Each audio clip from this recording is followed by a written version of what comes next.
Hello, it's me. I'm making some vegetable broth this morning.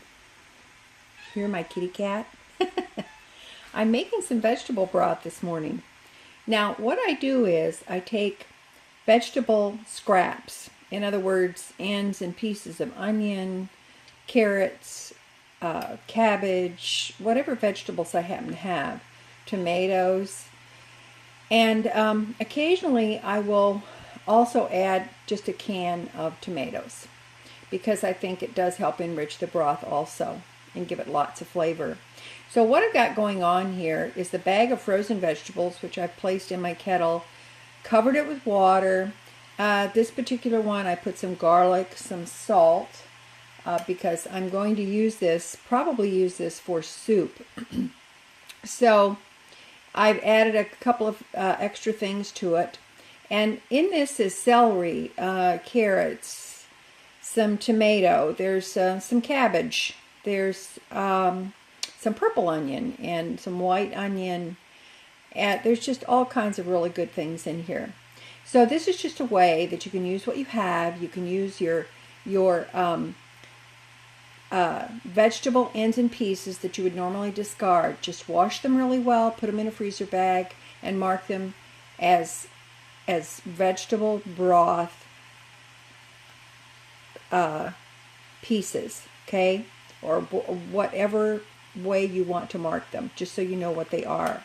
Then when your bag gets full, put them in a kettle, put some water over the top of it, whatever other seasonings and spices that you want to add, make it your own, and bring it to a boil.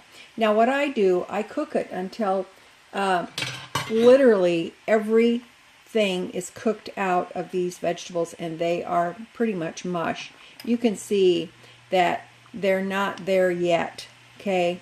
My carrot is pretty firm, and so I'm just boiling this on a slow boil. I add water as needed. The color will come up also more rich, and that's another thing you're looking for. But the primary thing you're going to look for is the texture of the vegetables. You want all of the good and nutrition and flavor to be literally cooked out of them so that when they are done, you can discard them or put them in your compost, whatever you do with them, okay?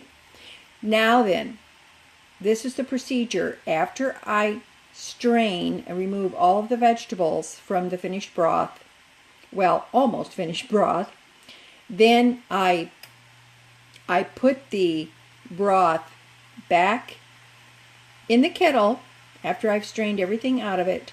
I put it back in the kettle and I continue to cook it.